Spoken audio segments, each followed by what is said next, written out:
नहीं है ना। तो अभी पांचवा छठा महीना चल रहा है तो 50,000 अभी तक हो जानी चाहिए थी। सुनील जी, मतलब साल में 1,00,000, 6 महीने में 50,000। तो छठा महीना चल रहा है, 5 नौकरियां भी दी, 50,000 तो दूर की बात है। जू फरे धोखा 3 पीढ़ियों से, एक शेर से मैं कहूँगा, ये शेर जरूर इसको जरा चलाना। बिल्कुल कहते हैं कि एक पीढ़ी पाखंड करती है, एक पीढ़ी पाखंड करती है, अगली पीढ़ी परंपरा बनाती है। तो शेख मोहम्मद अब्दुल्ला की पीढ़ी ने जो पाखंड किया जम्मू कश्मीर में, ये पीढ़ियां उसे परंपरा बना रही हैं। 13 जुलाई की छुट्टी भी होगी कांग्रेस के सर। विधायक गुलाम अहमद मीर ने जो बोला है कि एक नॉन रेजिडेंट क्रिकेटर को कठुआ में लैंड अलॉट की गई है पोस्ट तो उसमें 2019 उनको में। क्या तकलीफ है? क्या तकलीफ है उनको?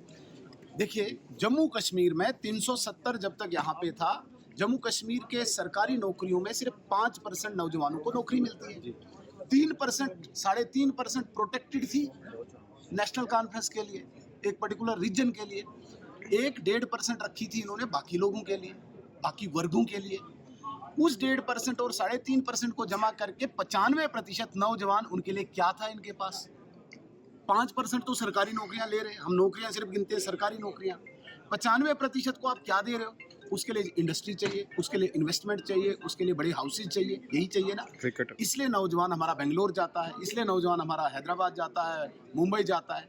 अब इन्वेस्टमेंट इंडस्ट्री को यहाँ पे ओपन करने के लिए अगर नॉन स्टेट रेजिडेंट आता है तो मीर साहब को तकलीफ क्यों है? हाँ, अगर वो वायलेट करता है प्रिंसिपल्स को तब उनको तकलीफ होनी चाहिए।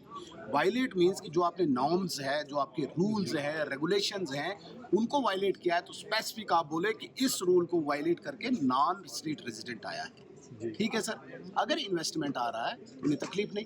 लेकिन जहाँ तक मेरी इन्फॉर्मेशन है, मुरलीधरन कोई क्रिकेटर, श्रीलंकन क्रिकेटर है, वो कोई इंडस्ट्री यहाँ पे लगा रहे थे जिसकी शायद इंडस्ट्री में 10,000 नौजवानों को नौकरी मिलती। अब कहा जाता है कि शायद उसने छोड़ दिया। मैं पुष्टि नहीं करता हूँ, जितनी मेरी इन्फॉर्मेशन है।